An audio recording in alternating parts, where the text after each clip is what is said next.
Alright guys, today we're going to talk about thorns in the tire, just like this one right here. My tractor tire, you can see them big thorns there. I'm not worried about it because I have put in these tires called LiquiTube. They're the makers of the flat out we did last time. This is LiquiTube. You got to drain out some of the water or the beet juice that's in these tires. Then you fill up a gallon in each tire.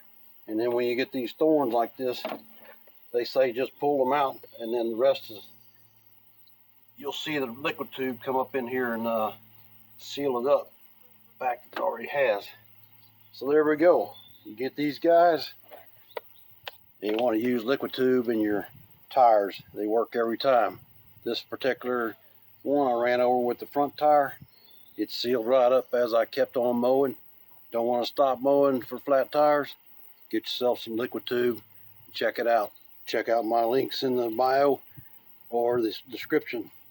And again, stay blessed. Have a blessed day.